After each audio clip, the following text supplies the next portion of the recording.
Frumoși mei vărsători, ce faceți, dragilor? Bine ați venit la etalarea bonus pentru luna martie.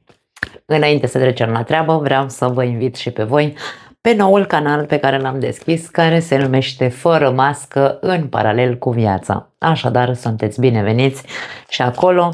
Dacă aici vorbim despre tarot, astrologie și alte lucruri, relații și altele, acolo vom vorbi despre viață în general. Hai să numim așa, într-un mod coerent, psihologic și fără niciun fel de ascunziș. Așa cum mă cunoașteți că sunt aici, așa sunt și acolo. Primul material pe care l-am urcat e doar un singur material pe care îl am acolo, pentru că eu încerc să îmi fac timp și pentru asta și pentru viața mea și pentru absolut tot. Așadar, acel material a fost un soi de catarsis din partea mea în legătură cu ce se întâmplă pe online, însă de acum înainte următoarele materiale vor intra, să zicem așa, în pâine și voi vorbi despre lucruri serioase, cel puțin așa cum le văd eu. Bun, acestea fiind spuse, trecem la treabă, hai să vedem mesajele bonus pentru voi.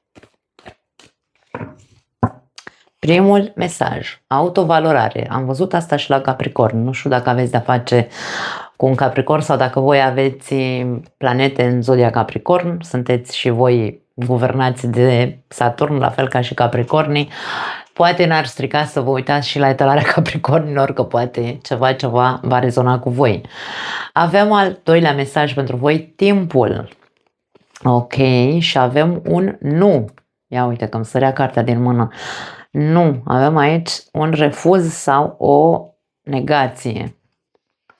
Avem reconsideră, foarte tare, foarte tare. Acum, dragii mei, pentru unii dintre voi înțeleg că în momentul ăsta al vieții voastre refuzați ceva. Pare că este un refuz din partea voastră. Pentru că vi se spune reconsiderați ceva, reconsiderați la ce spuneți nu. Sau reconsiderați că trebuie să spuneți un nu. Poate să fie și asta, da? A doua parte, a doua interpretare. Are foarte mult această decizie de a pune piciorul în prag în legătură cu ceva în viața ta sau a nu-ți mai pune tu picior în prag în viața ta, are legătură cu autovalorarea. Ce înseamnă autovalorare? Mă autovalorez pe mine. Doamne, eu știu care e prețul corect, adică eu mereu spun prețul corect, dragii mei, toți suntem valoroși într-un fel sau altul. Caută lista de valori care zace în tine și vezi atât calitățile cât și defectele tale și pune-le pe toate în același coș, da? Și spui, băi, am calitățile astea, da? Sunt foarte valoros pentru calitățile astea. Am defectele astea.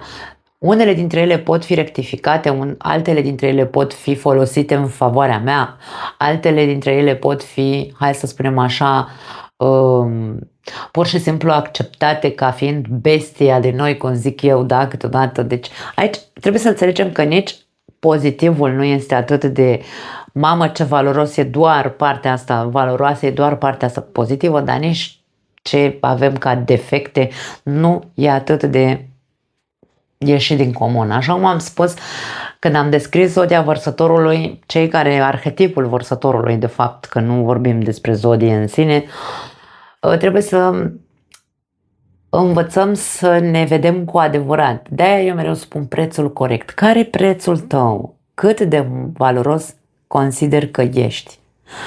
E ca și cum aici se spune, este momentul să vezi cu adevărat, să-ți cunoști cu adevărat valoarea. Ca nici să nu mai spui nu la orice, sau primul cuvânt care ți este nu, dar nici să nu știi să spui nu sau să nu știi să pui limite, da? Așadar, încearcă să reconsideri dacă nu cumva tu nu ești foarte, hai să numim așa, coerent cu tine. Adică tu nu știi, băi, nu știi cu claritate și e momentul să vezi cu claritate care sunt atât lucrurile bune din tine, dar și care sunt păsăricile din tine, da?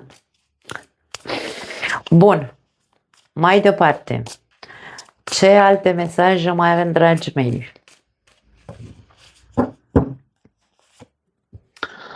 3 de cupe, reunește-te cu clanul tău. 3 de cupe este cartea prieteniei, este cartea, hai să spunem așa, culegerii unei recolte, da? S-a așezat aici pentru că aici va veni pe această filă, se va așeza acest mesaj. Aici e vorba despre, ok, clanul tău de prieteni, familie, nu contează. Persoanele cu care tu petrești timp, viața ta socială. Unește-te cu persoanele astea și întreabă-le, băi, voi cum mă vedeți pe mine? Voi credeți că eu sunt o persoană care merită mult mai mult decât are? Sau credeți că sunt o persoană care, din potrivă, își pune prea multe nu știu, etichete sau calități și poate că trebuie să mă uit un pic mai mult la mine să văd cam ce ar trebui să rectific? Care e părerea voastră despre mine? Eu cred că este foarte valoros câteodată să ne întrebăm prietenii, pentru că noi ne vedem într-un fel, ceilalți ne văd în alt fel, familia noastră ne vede altfel și așa mai departe. Nu știu ce să zic.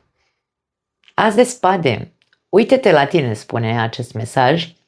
Ești plin de idei sclipitoare. Uite-te la tine, aș spune eu. Îți merge mintea brici. De ce tu nu poți să fii coerent în ceea ce te privește? De ce tu pierzi timpul în a spune mereu, nu, eu aia nu pot, eu aia nu vreau, eu aia nu. Aici e mult nu, mult refuz din partea ta. De ce pierzi timpul scoțându-te pe tine la tablă, da, și să vezi ce zace cu adevărat în tine și ce să faci cu ceea ce zace în tine?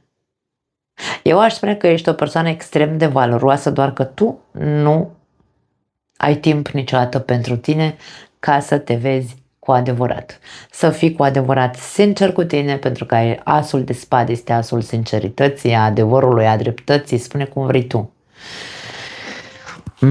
De ce niciodată nu ai timp pentru tine? Întreabă-te. Nu pui același preț pe tine pe cât pui pe ceilalți. Pui prea mult preț pe clanul tău, pe, nu știu, pe prieteni, pe familie, pe copii, dacă ai copii, pe muncă, pe orice altceva, mai puțin pe tine. Hai că trebuie să facă clicul ăla a vărsătorului odată pentru totdeauna. Reconsideră acest aspect în ceea ce te privește. Împăratul.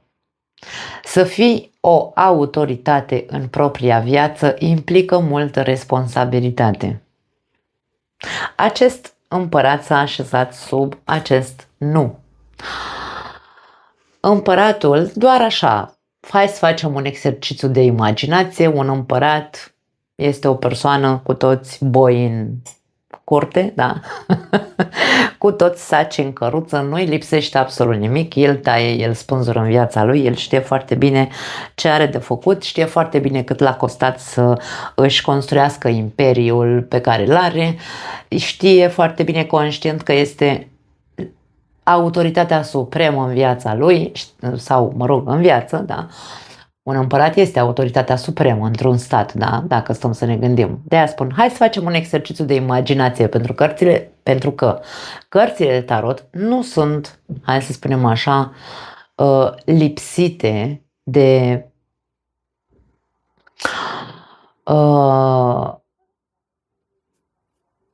simbolistica reală sau simbolistica din viața reală. Ok? Așadar, acest împărat știe că este autoritatea supremă, știe că trebuie neapărat să fie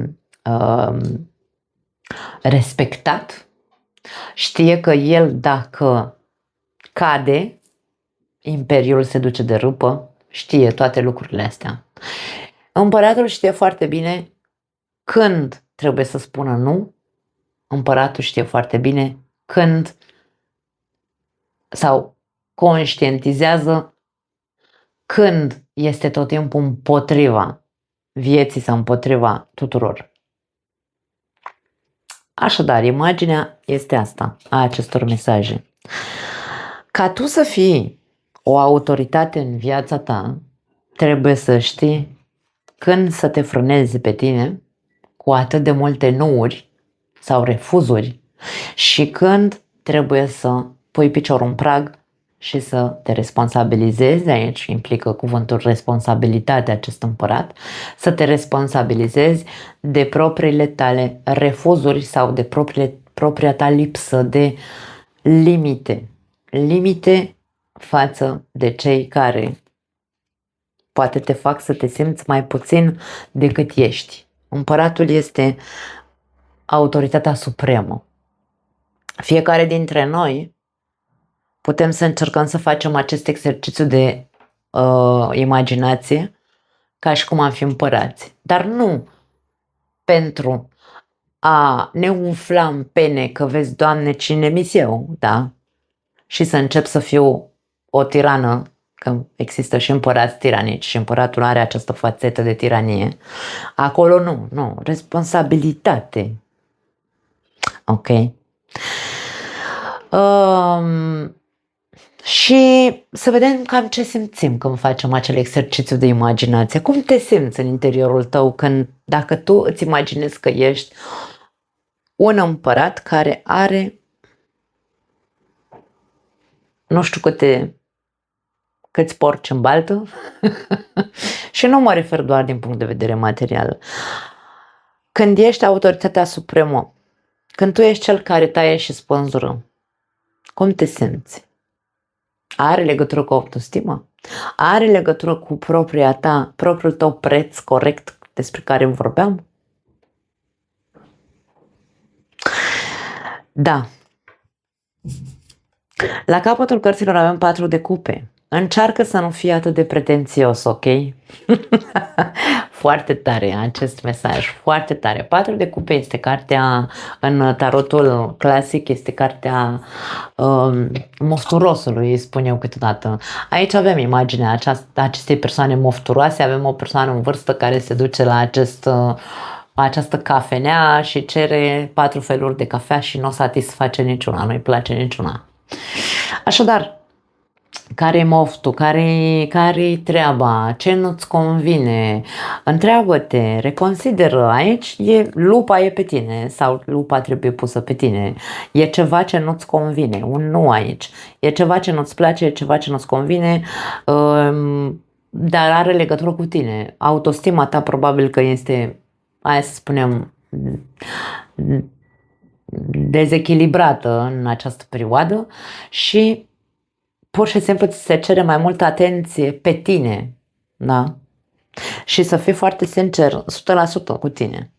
Dar nu este despre a face acum ceva. Pur și simplu dă-ți voie un timp, o perioadă, da? Dă-ți voie. O săptămână, 2 zile, o lună, nu contează, fiecare cât timp are nevoie să stea cu el, să se revizuiască, da? Ca să vadă, de fapt, dacă e doar un moft, ce se întâmplă aici cu refuzurile astea, e doar pentru că ai probleme de autostimă în momentul ăsta, nu ai încredere în tine, nu ai încredere în viață, nu pui prețul corect pe tine, nu ești o persoană cu autoritate în ceea ce te privește, respectul de sine trebuie să fie foarte important în noi înșine. Aici ai de evaluat anumite lucruri în ceea ce te privește.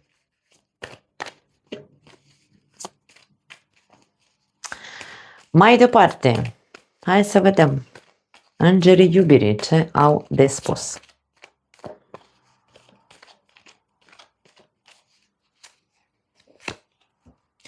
Pasiune, wow, arș, Copii. Dă-i o oportunitate relației. Poftim. Probabil că deja aici, hai să spunem așa, v-ați făcut o idee despre ce vor să vorbească aceste mesaje. Iubire necorespunzătoare sau, mă rog, iubire, nu vă simțiți iubiți voi sau nu vă simțiți iubiți cum vreți voi, poate fi acel moft, poate fi vorba despre asta. Există multă pasiune între tine și celălalt, indiferent, dacă aveți o relație, hai să începem așa, dacă aveți o relație, unii dintre voi, există între voi acea scânteie, nu s-a stins deocamdată, aș spune.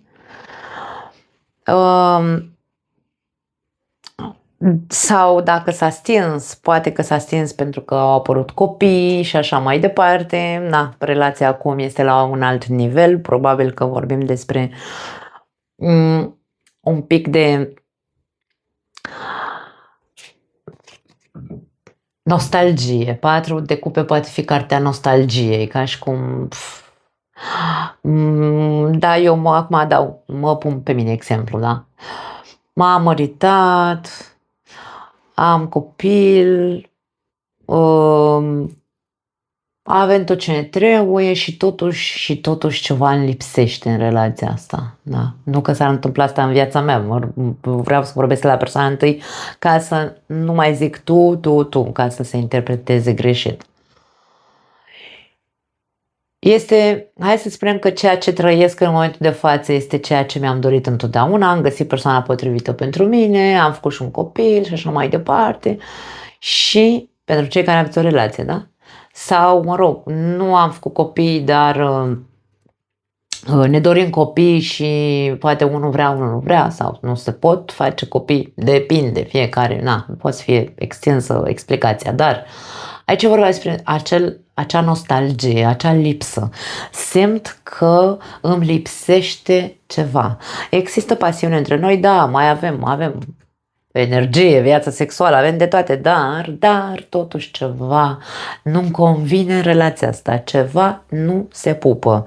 E bine, aici, dragii mei, asul de spade aflat în inima acestei talări spune că poate că ar trebui să începeți să fiți extrem de, hai să zicem așa, realiști, extrem de sinceri, pentru că și dacă au apărut copii și dacă nu există copii, dar totuși există o insatisfacție în relația voastră, trebuie să vedeți cu adevărat care este acea satisfacție. Nu încercați să puneți niciun fel de scuză, îmi vine să zic, sau niciun fel de motiv să nu vă responsabilizați de motivul pentru care vă aflați unde vă aflați în relația voastră. Încercați aici să vă puneți, da? Aici avem imaginea clanului. Puneți-vă cu adevărat as de spade, puneți-vă cu adevărat ca un împărat, dacă vreți, da? Ca o persoană responsabilă de relația ei, puneți-vă, așezați-vă lângă partenerul de viață și spuneți: tu ce simți? Tu cum vezi relația noastră? Pentru că eu am aici o problemă. Tu ai un nu aici în tine. Nu mai văd ceva. Nu mă mai simt nu știu cum. Nu mai știu ce să cred. Nu, habar n-am. După nu ăla pune tu puncte, ce se întâmplă în relația ta, ce simți tu, ce vezi tu, nu mai simt că mă mai iubești, nu mai simt că mă valorezi, nu mai simt că mă respecti. Scoate pe masă, scoate păsărica în gură și vorbește, pentru că aici e vorba despre a da o altă oportunitate acestei relații. Nici o relație nu poate să funcționeze doar pentru că funcționați în pat. Vreau să rămână foarte clar, dragii mei, că de-aia am deschis canalul celălalt. Voi vorbi despre toate lucrurile fără mască, da? Nici o relație nu se poate baza doar pe pasiune. Ce bine, ce bun sex avem și mamă, o să fim fericiți până la adânci bătrâneți. Nu, un mare nu aici. Poate că ar trebui să începeți să valorați altceva în afara vieții sexuale între voi doi. Poate că ar trebui să scoateți, după cum am spus, de la naftalină acele lipsuri și să vedeți ca să rezolvați, pentru că asul de spade e asul rezolvării. Nu pot să spun altceva în ceea ce vă privește.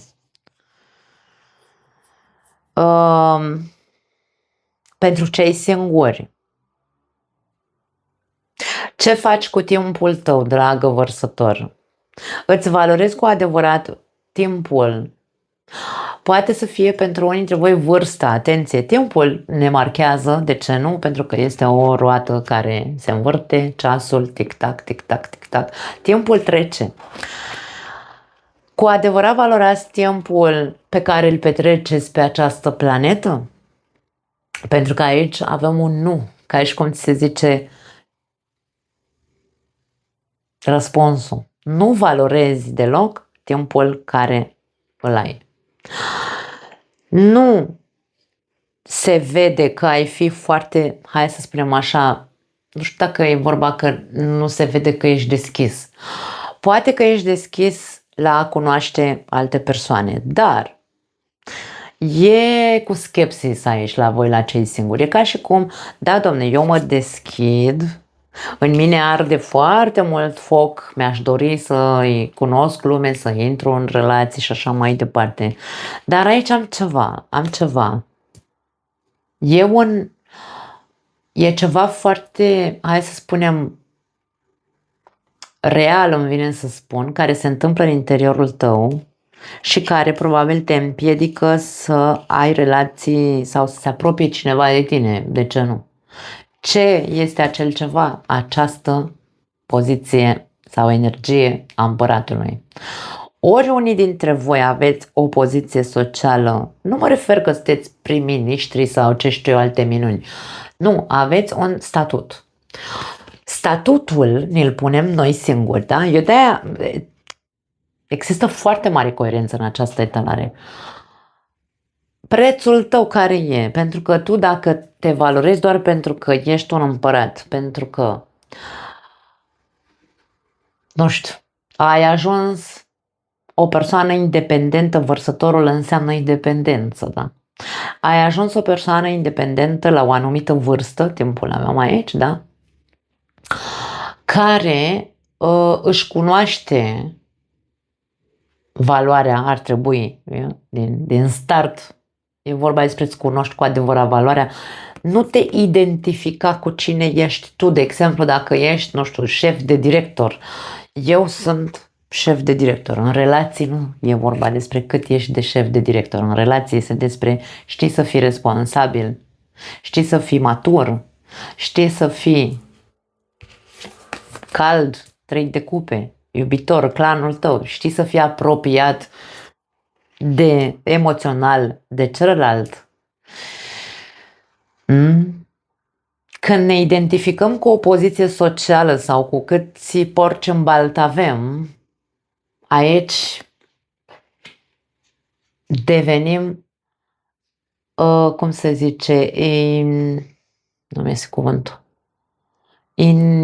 indisponibili sau foarte autoritari. Privim lumea de sus, că ne identificăm foarte mult cu ceea ce noi suntem din punct de vedere al poziției sociale sau... Aici e vorba despre acest mesaj de autovalorare, are aici în acest coșuleț inimi, nu are bani, ca să ne înțelegem. Tu trebuie să-ți evaluezi sau să-ți valorezi sufletul. Băi, omule, eu sunt capabilă să mă deschid din punct de vedere sufletesc și să dau frâu pasiunii din interiorul meu și să zic da, da iubirii, da chiar dacă sunt sau nu copii, da dacă vor fi sau nu copii, da dacă cealaltă persoană are sau eu am copii, nu contează, nu mai zic nu, zic da acestei arii, da, sentimentale, pentru că aici vorbim despre cei singuri. Dă-ți o oportunitate pentru a, da, deschizându-te, dă-ți o oportunitate să te cunoști, îmi vine să spun pe tine din punct de vedere emoțional sau pe interior, nu doar cu imaginea sau poziția sau statutul sau imperiile pe care le-ai construit. Nu, ăla nu ești tu. Nu ești tu. Tu ești această adunătură de inimioare, că și tu ai suflet și tu ai sentimente. Acolo du-te. Lasă poziția.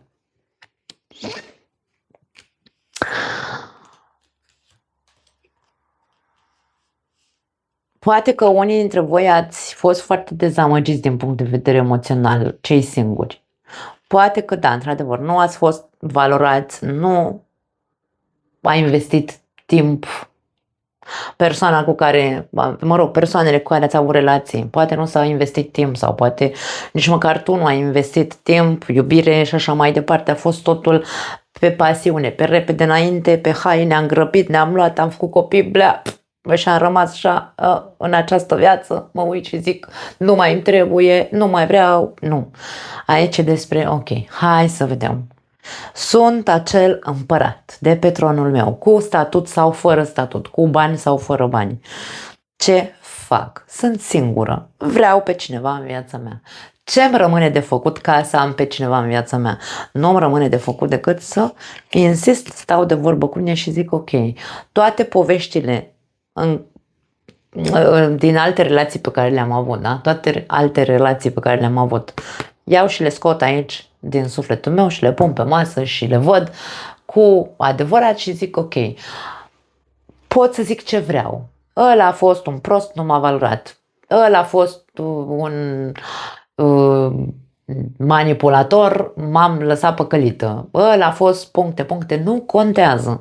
Ok, eu acum sunt în viața mea ca autoritate adultă și zic stop. Ce fac de acum înainte? Vreau sau nu o relație? Da. Cum? Într-un mod coerent, într-un mod conștient. Îmi pun mintea la contribuție și zic nimic din ceea ce am trăit în alte relații nu mă împiedică să mă deschid emoțional pentru alte relații. Da. Dă-ți o oportunitate. Nu contează că ai copii. Sunt foarte multe persoane, dragii mei, care dacă au copii consideră că viața lor s-a încheiat, dacă sunt divorțați, mă refer, da? Nu mai îmi trebuie, lasă că eu cu copii și la revedere, nu am nevoie de alții, că vine mie aici în împărăția mea și or să încerce ei să fie, nu știu, autoritate.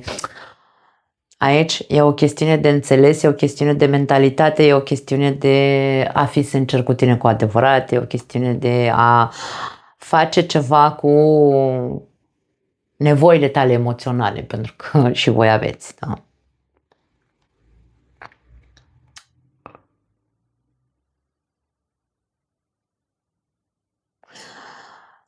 Privește-te cât de mult nu spui mai mult decât da când se apropie cineva de tine. Aici nu e vorba de a da o oportunitate unei relații, unei foste relații. Nu are nicio legătură, da? Deci aici dacă la asta vă duce gândul, nu. Aici nu e despre asta. Dă-ți ție o oportunitate cu adevărat, chiar dacă ai sau n-ai copii, să intri în relații nu pentru că țopăie hormonul, ci pentru că simți nevoia de un suflet lângă tine. Da, interesant aici, foarte interesant.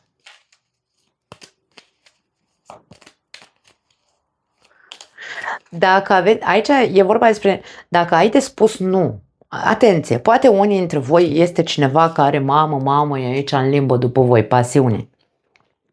Că ești tu, că e altă persoană, nu știu. Dar vreau să spun așa, iubire neîmpărtășită aici. Unul e foarte pasionat de celălalt și ălălaltul, nu, lasă-mă în pace. Dacă aici e vorba despre faptul că s-a dus prea mult în timp și n-ai pus piciorul în prag să-i spui, băi omule, lasă-mă în pace, n-auzi că nu-mi place de tine, Nu te valorezi. Deci aici vorbim despre eu nu vreau o relație cu tine.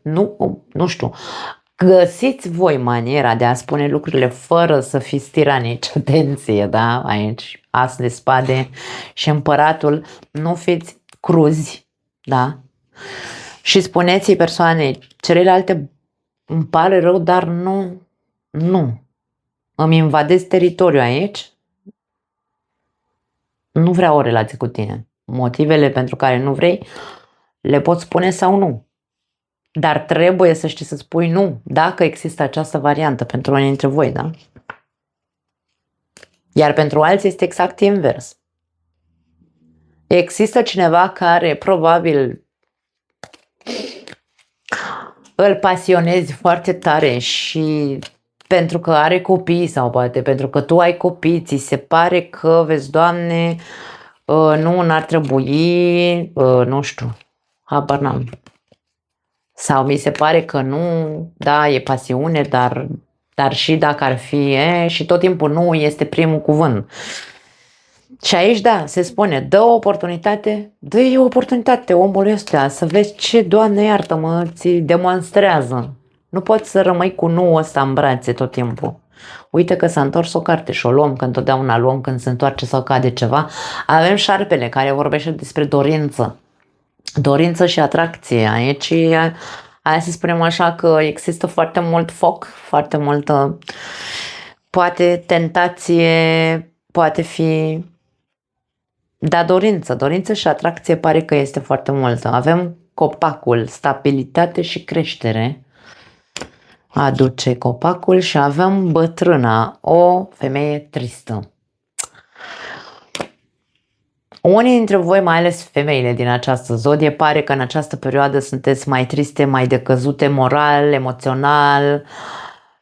E un soi de dezechilibru interior, îmi vine să spun, un dezechilibru emoțional. Poate e doar atenție, să nu fie ceva legat de, ok, sunteți triste și bine, triști, că nu neapărat doar despre femei. Sunteți nesatisfăcuți în momentul de față în viața voastră, ceva nu vă place, nu vă satisface, sunteți un pic mai mofturoși, vă pasionează, vreți ceva, dar după aia nu mai vreți stabilitate, dar după aia stai că mereu există un motiv. Și aici, dragii mei, ce să zic? Opriți-vă, îmi vine să zic. Opriți-vă și fiți foarte sinceri cu voi dacă într-adevăr ceea ce vă doriți este real sau nu. Nu vă servește la nimic să stați triști, morocănoși, supărați pe viață, nu știu, dezamăgiți, da? Avem delfinii, bucurie și cooperare. Da, deci aici e vorba despre, în loc de tristețe, încearcă să fii, dar nu într-un mod fals, atenție, pentru că suntem foarte inteligenți noi oamenii și știm să punem zâmbetul ăla fals pe față și să ne dăm așa ca și cum, da, sunt bine, nu se întâmplă nimic în viața mea, suntem foarte actori. Nu, dragi mei. Aici e vorba de sinceritate, azi de spade. Tic-tac, trece timpul. Ce, Doamne, iartă-mă, faci în viața ta? Bucură-te și cooperează cu tine, cu viața ta, cu persoana asta. Dacă trebuie să spui nu, spune nu. Dacă depinde de situație, eu nu am de unde să știu care e situația fiecăruia dintre voi. Ce-ți dorești? Ce vrei? Ce te atrage? Ce te tentează? Ce zace în tine? Ce arde în tine? Zi ceva, fă ceva. Spune-ți ție, nu mie. Fii sincer cu tine. Dă-ți timp de gândire, nu te grăbi să iei decizii, nu te grăbi să zici nu te grăbi să nu spui nu dacă trebuia de mult să spui nu la ceva. Totul e foarte coerent, mi se pare mie, în această etalare.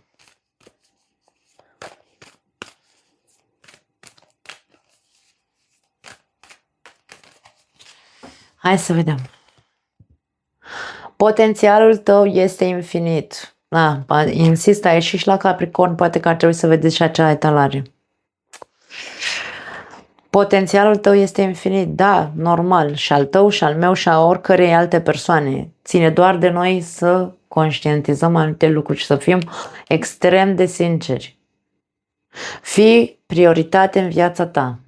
Ce vrei să zic? Autovalorare, prioritate, prioritizează-te pe tine, pentru că degeaba tu valorezi pe toată lumea și valorezi nu știu ce, dar tu nu valorezi timpul tău, pe tine.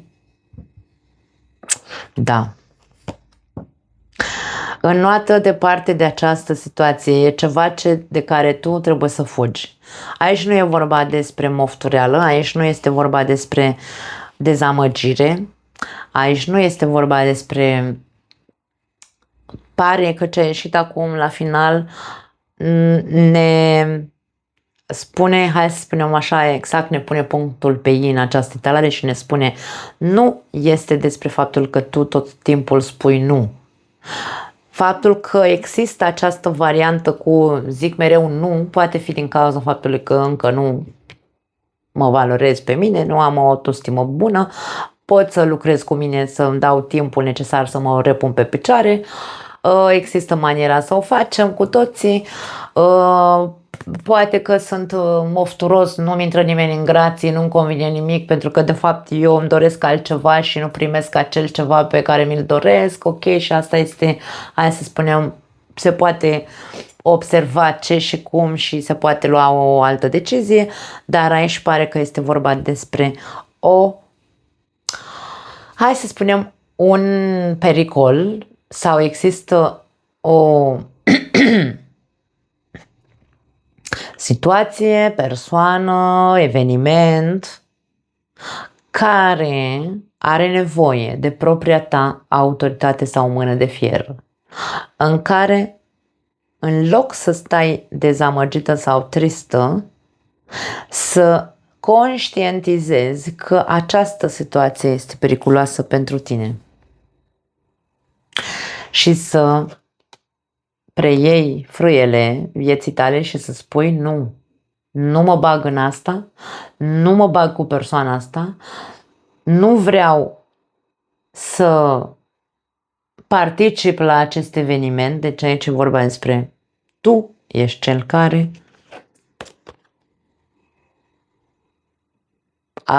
să zicem, are puterea acestui refuz. Nu mai vreau asta în viața mea, nu și punct. Nu mai vreau asta în viața mea, dar stai, mai dau o oportunitate ca să vedem ce și cum. Nu, aici e vorba despre vei fi din ce în ce mai trist. Dragă vărsătorule, spune nu odată acelei situații, persoane, eveniment, nu contează. Gândește-te odată la tine întâi și apoi la restul. Vărsătorul are o mare problemă cu clanul, cu a fi bine pentru toată lumea și aici avem o mare problemă pentru voi, dragii mei. Riscă-te. Riscă-te să te pui pe tine pe primul loc, riscă-te să te valorezi pe tine, să te autovalorezi mai mult, riscă-te să nu-ți mai pierzi timpul de pomană, riscă-te să spui adevărul, riscă-te să spui ce simți, cum simți, ce-ți dorești. Potențialul tău este infinit să poți să îți hai să spunem așa, să-ți așezi, da, bazele unei creșteri, maturități cu adevărat, reale, da? Nu mai ești copil, nici tu, nici celălalt, pare aici, nu mai sunteți copii. Așa că prioritizează-te, eu nu pot să spun altceva. Foarte frumoasă etalarea voastră, extraordinară, cred că e cea mai frumoasă dintre toate. Da. Vă pup, ne vedem, ne auzim la comentarii și vă aștept, bineînțeles, și pe celălalt canal. Ciao!